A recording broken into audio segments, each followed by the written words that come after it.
ಸಚಿವ ಡಿ ಸುಧಾಕರ್ ಆರೋಗ್ಯ ವಿಚಾರ ಇದೀಗ ರಾಜಕೀಯ ಕೆಸರೆರಚಾಟಕ್ಕೆ ಕಾರಣವಾಗಿದೆ. ಕೇಂದ್ರ ಸಚಿವ ಎಚ್ ಡಿ ಕುಮಾರಸ್ವಾಮಿ ಅವರು ನೀಡಿದ್ದ ಹೇಳಿಕೆ ರಾಜಕೀಯ ವಲಯದಲ್ಲಿ ಸಂಚಲನ ಮೂಡಿಸಿದೆ. ಸದ್ಯ ಕಿಮ್ಸ್ ಆಸ್ಪತ್ರೆಯಲ್ಲಿ ತೀವ್ರ ನಿಗಾ ಘಟಕದಲ್ಲಿ ಚಿಕಿತ್ಸೆ ಪಡೆದುಕೊಳ್ಳುತ್ತಿರುವ ಡಾಕ್ಟರ್ ಸುಧಾಕರ್ ಆರೋಗ್ಯದ ಬಗ್ಗೆ ಹಲವು ವದಂತಿಗಳು ಹರಿದಾಡ್ತಾ ಇವೆ. ಈಗಾಗಲೇ ಸಿಎಂ ಸಿದ್ದರಾಮಯ್ಯ, ಡಿಸಿಎಂ ಡಿಕೆ ಶಿವಕುಮಾರ್ ಅವರು ಆಸ್ಪತ್ರೆಗೆ ಭೇಟಿ ನೀಡಿದ್ದಾರೆ. ಆದರೆ ಎಚ್ಡಿಕೆ ಹೇಳಿಕೆಯ ಬಗ್ಗೆ ಈ ವಿಚಾರ ರಾಜಕೀಯ ತಿರುವು ಪಡೆದುಕೊಳ್ತಾ ಇದೆ. ಸಚಿವ ಡಿ ಸುಧಾಕರ್ ಅವರ ಆರೋಗ್ಯ ಸ್ಥಿತಿಗತಿ ಬಗ್ಗೆ ಎಚ್ ಡಿ ಕುಮಾರಸ್ವಾಮಿ ಅನುಮಾನ ವ್ಯಕ್ತಪಡಿಸಿ ಹೇಳಿಕೆಯೊಂದನ್ನು ನೀಡಿದ್ದರು. ಇದು ಸಾಕಷ್ಟು ಚರ್ಚೆಗೆ ಒಳಗಾಗಿತ್ತು. ಭಾನುವಾರ ಈ ಬಗ್ಗೆ ಪ್ರತಿಕ್ರಿಯೆ ನೀಡಿದ್ದ ಸುಧಾಕರ್ ಅವರು ಸಾವು ಬದುಕಿನ ಬಗ್ಗೆ ಹೋರಾಟ ಮಾಡ್ತಿದ್ದಾರೆ ಎಂದು ಹೇಳುತ್ತಿದ್ದಾರೆ. ಆದರೆ ಕ್ಷೇತ್ರದ ಜನರು ಭಿನ್ನ ವಿಚಾರದ ಬಗ್ಗೆ ಮಾತನಾಡ್ತಾ ಇದ್ದಾರೆ. ಒಳಗೆ ಏನೋ ನಡೀತಾ ಇದೆ ಎಂಬುದು ತಿಳಿದಿಲ್ಲ. ಆಸ್ಪತ್ರೆಯಲ್ಲಿ ದಾಖಲಾಗಿರುವ ಆ ವ್ಯಕ್ತಿ ಎಷ್ಟು ನೋವು ಅನುಭವಿಸುತ್ತಿದ್ದಾರೆ, ಯಾವ ಕಾರಣಕ್ಕೆ ಕೆಲ ವಿಚಾರಗಳನ್ನ ಮುಚ್ಚಿಟ್ಟಿದ್ದಾರೆ ಎಂಬುದು ತಿಳಿದಿಲ್ಲ ಅಂತ ಅನುಮಾನ ವ್ಯಕ್ತಪಡಿಸಿದ್ರು. ಒಂದ್ ವೇಳೆ ಅವರಿಂದ ಹೆಬ್ಬೆಟ್ಟು ಒತ್ತಿಸಿಕೊಳ್ಳಲು ಎಲ್ಲಾ ವಿಚಾರಗಳನ್ನ ಮುಚ್ಚಿಡಲಾಗಿದೆಯೇ ಎಂಬುದರ ಬಗ್ಗೆ ರಾಜ್ಯ ಸರ್ಕಾರ ಸ್ಪಷ್ಟನೆಯನ್ನ ನೀಡಬೇಕು. ಕೆಲ ವ್ಯಕ್ತಿಗಳು ಇಂತಹ ಸಮಯ ದುರ್ಬಳಕೆ ಮಾಡಿಕೊಳ್ಳುವಲ್ಲಿ ನಿಸ್ಸೀಮರಿದ್ದಾರೆ ಎಂದು ಆರೋಪಿಸಿದ್ದರು. ಸಚಿವ ಡಿ ಸುಧಾಕರ್ ಆರೋಗ್ಯದ ವಿಚಾರವಾಗಿ ಎಚ್ ಡಿ ಕುಮಾರಸ್ವಾಮಿ ಹೇಳಿಕೆ ವಿಚಾರವಾಗಿ ಮಾತನಾಡಿರುವ ಗೃಹ ಸಚಿವ ಡಾಕ್ಟರ್ ಜಿ ಪರಮೇಶ್ವರ್ ಅವರು, ಇಂತಹ ವಿಚಾರಗಳಲ್ಲಿ ಒಂದಿಷ್ಟು ಮಾನವೀಯತೆಯನ್ನ ತೋರಿಸಬೇಕು.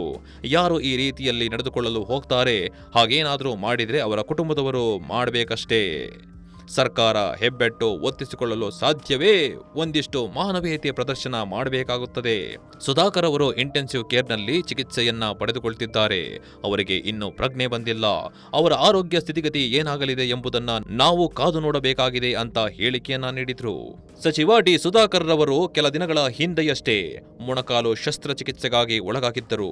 ಶಸ್ತ್ರಚಿಕಿತ್ಸೆಯ ಬಳಿಕ ಅವರು ಆರೋಗ್ಯದಲ್ಲಿ ದಿಢೀರ್ ಏರುಪೇರಾಗಿತ್ತು. ಅವರಿಗೆ ಶ್ವಾಸಕೋಶದ ಸೋಂಕು ಕಾಣಿಸಿಕೊಂಡಿತ್ತು.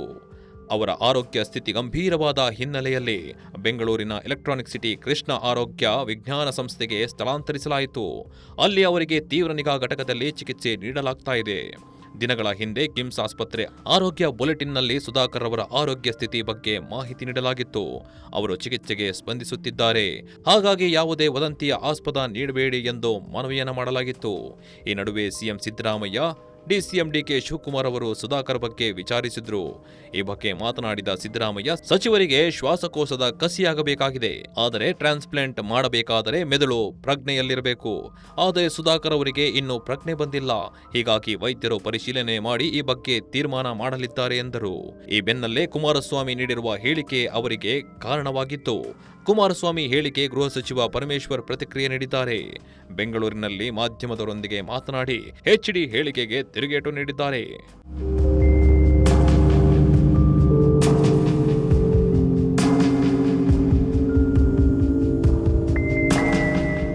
ಸಂಪೂರ್ಣ ನ್ಯೂಸ್, ಇದು ನೊಂದವರ ಧ್ವನಿ.